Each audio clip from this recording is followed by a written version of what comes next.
The fork in my hand felt heavier than it should have. My mother had just refilled everyone's wine, the smell of roasted turkey still warm in the air, candles flickering across the good china we only used twice a year. My father cleared his throat the way he always did when he was about to say something he'd already decided on. "While everyone's here," he said, setting his glass down with a small, deliberate clink. "Your mother and I want to talk about something important." He looked at me. Not at my sister. Not at my uncle or my aunt or my cousin who'd driven 4 hours to be there. At me. "We've decided that going forward, you'll be taking over Dana's car payments and the credit card situation." He said it the way someone announces a change in household chores. Simple, already settled. "She's been under a lot of stress lately, and you're in a better position to absorb it." The table was quiet in that specific way that meant everyone already knew. I looked at my sister across the table. She was staring at her plate, pressing her thumbnail into the edge of the tablecloth. She didn't look up. I set my fork down slowly. Then I picked up my napkin, folded it once, and placed it beside my plate. "No," I said. My mother smiled the way she did when she thought I was joking. "Claire, I'm not doing it," I said again, and my voice was calm in a way that surprised even me. "Not this time." My father's expression shifted. Something behind his eyes went flat and cold. "This isn't the place," he said quietly. "You made it the place," I told him. "My name is Claire Merritt. I'm 29 years old, a registered nurse working 12-hour shifts 3 days a week at a hospital where I've watched people hold themselves together through things that would break most people. I am not easily rattled. But I will tell you that sitting at that Thanksgiving table, watching my family wait for me to nod and fold the way I always had, I felt something I hadn't felt in a long time. Not anger, not hurt. Something colder and much more useful. Clarity. My sister Dana is 25.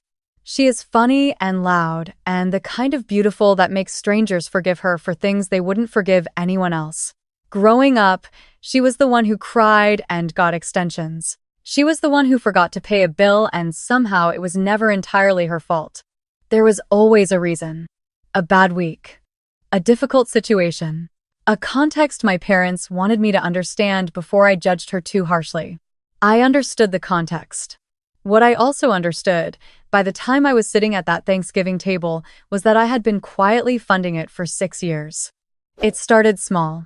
$150 when Dana's car needed new tires and she was between paychecks. $300 when she got her first apartment and came up short on the deposit. Then it grew. Not dramatically, not all at once, but the way water rises when you're not watching the edge of the bathtub. A car payment here because she'd gotten behind. A credit card balance there because something unexpected had come up. My parents always framed it as temporary. "She'll pay you back when things settle down. She just needs a little help getting stable. You know how much she looks up to you." What I know now is that she never paid me back a single dollar. What I know now is that things never settled down because no one ever let them.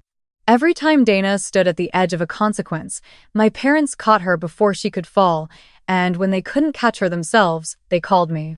I kept a number in my head for a long time, the way you do when something doesn't feel right, but you don't want to make it real by writing it down. Last February, after a particularly bad week at the hospital, I sat down and actually did the math. 6 years.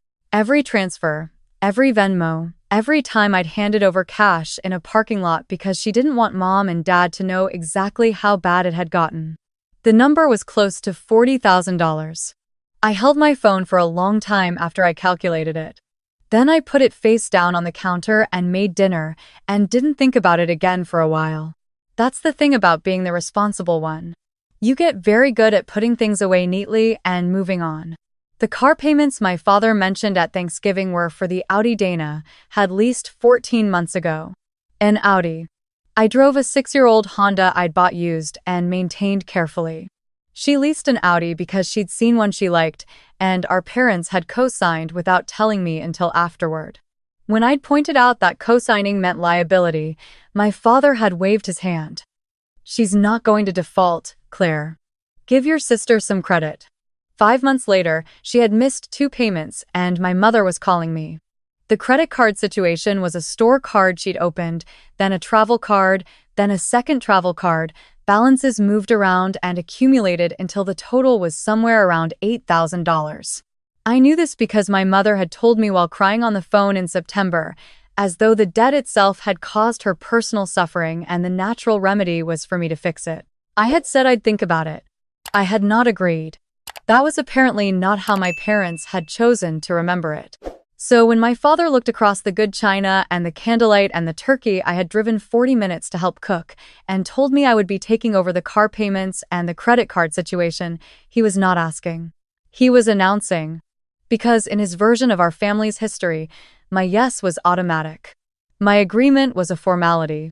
I was the reliable daughter, which meant I was the one who handled things, which meant my money and my time and my choices were already partly his to allocate. I had smiled and nodded and handled things for 6 years.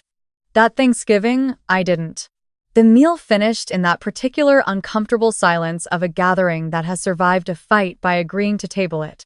My aunt talked too much about her garden. My cousin asked questions about the hospital that I answered on autopilot. My mother refilled glasses and laughed at things that weren't funny and kept looking at me with an expression that said, "We'll discuss this later," in a tone I had been receiving since childhood. Dana didn't speak to me directly for the rest of the night. When everyone finally left, my mother cornered me in the kitchen while I was wrapping leftovers. She came in and closed the door with a soft, deliberate click. "You embarrassed your father," she said. I kept wrapping the turkey. He made an announcement about my money in front of the whole family without asking me first. He was trying to handle it quietly. I looked at her. That wasn't quiet. She sighed and sat down at the kitchen table, and her whole posture shifted into the one I knew so well. The tired one. The one that was designed to make me feel like I had caused this exhaustion. "Dana is struggling, Claire. She's really struggling. You have a good job. You have stability. You can absorb a little of this without it affecting your life the way it would affect hers."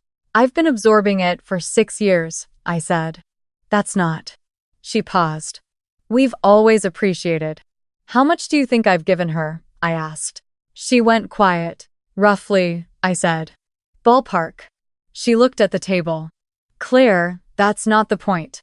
"It's exactly the point," I said. I finished wrapping the turkey. I put it in the refrigerator. I picked up my purse and my coat from the chair by the door. "I'm going home. Tell Dad I'll call him this week." She stood up quickly. "Don't leave like this." "I'm not leaving angry," I told her, and I meant it. "I'm just leaving." I drove home in the dark with the heater on and the radio off. The highway was mostly empty, that particular stillness of a holiday night when everyone is already where they were going. I wasn't angry. I wasn't crying. I was thinking about the number I'd calculated in February and the way my father had looked at me across the table, already certain of my answer before I'd opened my mouth. That certainty bothered me more than the request itself. By the time I pulled into my parking garage, I had decided something. I didn't know yet exactly what shape it would take, but the decision itself was made, sitting solid in my chest in a way that felt different from all the times before when I'd told myself enough and then picked up the phone when they called. This time, I wasn't going to pick up the phone. My mother texted at 11:15.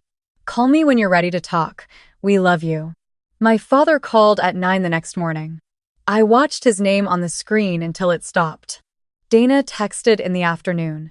Just one line. "I don't understand why you're doing this to me." I read it twice, and then I put my phone in my bag and went for a long walk along the river near my apartment, the kind of walk where the cold air clears everything down to something simple. I thought about that line. Why you're doing this to me. Not "I'm sorry for the money." Not "I know I've asked too much." Not even "Are you okay?" Just the quiet assumption that my refusal was an act of aggression, that pulling back my own resources from someone who had never once asked permission to use them was somehow a thing I was doing to her.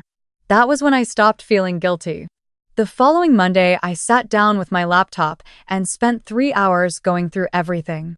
I had kept records, not obsessively, not with any plan to use them, just because I was careful by nature and old bank statements didn't take up space.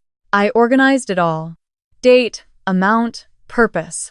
The transfer history read like a quiet accounting of every time I'd been told that family meant sacrifice, and sacrifice meant me specifically. Then I found something I hadn't been looking for. Buried in an email thread from 8 months ago, forwarded to me by mistake as part of a longer chain, was a loan document. Not the car lease. A different loan. A personal loan, taken out in the spring, for $12,000. My name was listed as a co-borrower. I had never signed that document. I read it 3 times to make sure I understood what I was looking at. I checked the signature line. The signature looked enough like mine to pass a casual glance. I sat back in my chair and felt the room go very still. I was not a person who panicked. I worked nights in an emergency department. I had watched doctors make decisions in seconds that changed whether someone went home or didn't, and I had learned to keep my hands steady and my mind clear no matter what was happening in front of me. So I did not panic. I picked up my phone, found the number for a financial attorney I'd seen recommended in a women's professional group I was part of online, and I made an appointment. What I did not do was call my family. The attorney's name was Patricia, and she was efficient and direct in a way I found deeply reassuring. She confirmed what I suspected. My signature on that document was forged, or, at minimum, obtained without my knowledge or consent. She walked me through my options clearly. I had several. I thanked her. I made a second appointment. I went home and thought about it for 2 days. I want to be honest about those 2 days because I think it matters. I did not spend them in righteous certainty. I spent them going back and forth between the version of myself that had been trained since childhood to keep the peace and the version of myself that had sat in that attorney's office listening to words like forgery and liability and credit impact applied to my own name without my knowledge. There were hours when I thought about just calling my mother, just talking it through, just giving everyone a chance to explain before things went any further. Then I thought about my father's face at that Thanksgiving table. The certainty there, the assumption, the complete absence of any question mark. On the 3rd morning, I woke up early, made coffee, and got to work. I started with the car lease. I called the lender directly and explained that I was not and had never been a cosigner on the lease in question. I provided documentation. I was polite and thorough. The representative I spoke to was sympathetic and noted that this was a situation that would require follow-up. Then I called my bank and placed a flag on my account for any applications or obligations that referenced my name going forward. Then I called Patricia back and told her I wanted to proceed with formally contesting the personal loan. I did all of this in the time it took to drink 2 cups of coffee. By the time I left for my shift, I had set in motion a series of things that would be very difficult to stop. I want to be clear about something. I was not trying to destroy my sister. I was not trying to punish my parents. I was removing my name from obligations I had either been guilted into or never agreed to in the first place. That is not punishment. That is just ending something. But I understood that to my family, it would feel the same. The first call came 4 days later. My father, voice tight in that particular way that meant he was controlling anger with effort. "What did you do?" he said. Not hello. Not how are you. Just that. I let the silence go for a moment before I answered.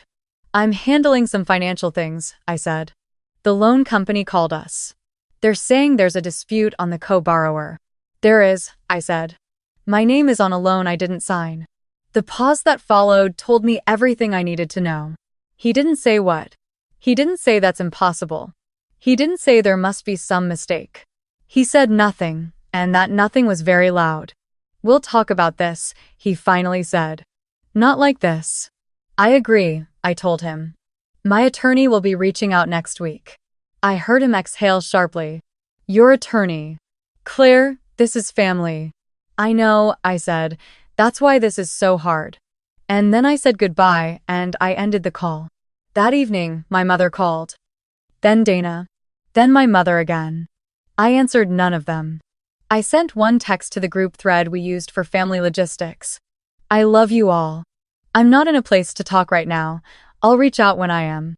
Then I put my phone on silent and made dinner and watched a show I'd been meaning to watch for months, and I felt, underneath all the complicated noise of it, something that surprised me. Relief. Not happiness. Not triumph. Just the specific relief of a person who has stopped holding something very heavy.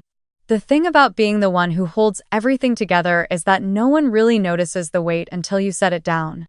The next 2 weeks were a study in how quickly a family recalibrates when the person who is quietly compensating for everything stops doing it. Dana's car payment bounced. The lender followed up on the lease dispute I'd filed. The personal loan review was opened formally.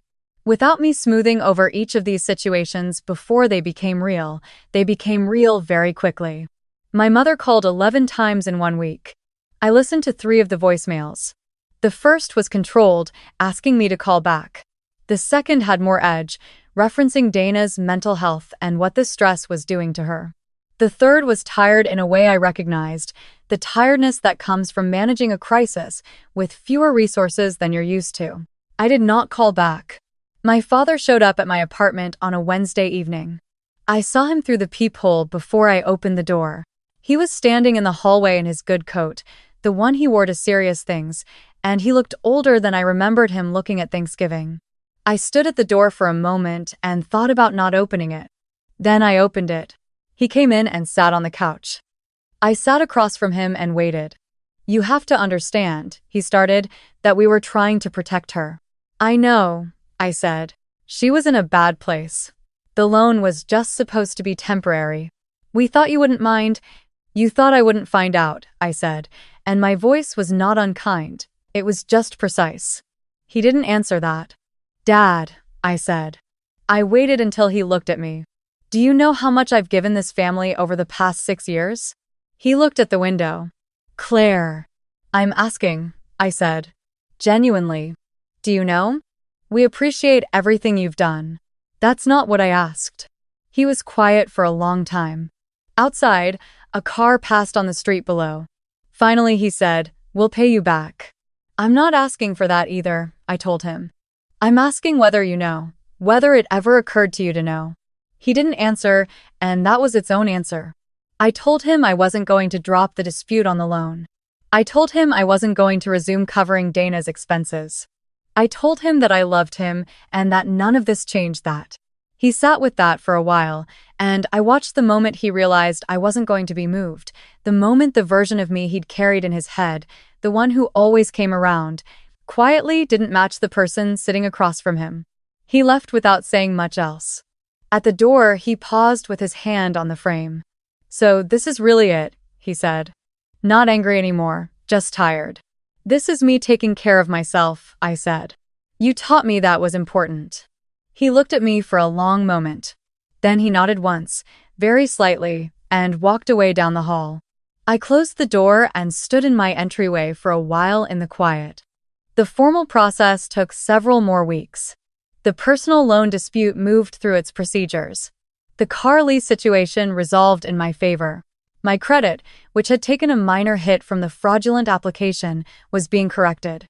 Patricia kept me updated in short, clear emails that I read and filed neatly. My family moved through its own process separately. Dana, forced finally to address her finances without anyone catching her before she hit the ground, made some decisions I heard about secondhand through my aunt, who had always been the family's informal journalist. She sold the Audi. She took a second job. She called in old favors she'd been avoiding. None of it was easy, and I held space for the fact that it wasn't easy, that watching someone you love struggle is not the same as not loving them.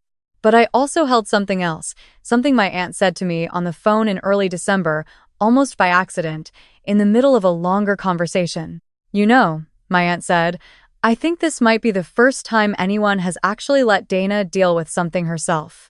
She paused. "She might be okay." I thought about that for a long time after I hung up. There's something no one tells you about being the reliable one. They tell you it's a compliment. They tell you it means people trust you, depend on you, know they can count on you. What they don't tell you is that after a while, being counted on stops feeling like trust and starts feeling like a tax. A constant, unasked for levy on your time and your energy and your money that everyone around you has come to consider simply the way things are. And because you are the reliable one, you pay it, and you don't say much, because the reliable one doesn't make things harder. The reliable one handles it. I had been handling it since I was 23 years old. I was done handling it. My mother and I spoke for the first time on a Sunday afternoon in mid-December. She called, and I answered, and we talked for almost an hour. It was one of the more honest conversations we'd ever had, which meant it was also one of the more uncomfortable ones. She didn't apologize directly. She never quite got there. But she said things that were adjacent to it. Things like, I didn't realize how much we were putting on you, and I think we let things go too far. I listened, and I didn't fill the silences for her the way I usually would have. I let her find her own way through. At the end, she said, "Are we okay?" I thought about it. "We're getting there," I said, and I meant it. She asked about Christmas, and I told her I'd come, but that I wouldn't be bringing a check, and she said she understood, and I'm not entirely sure she did, but it was a start. Dana and I didn't speak until New Year's Eve.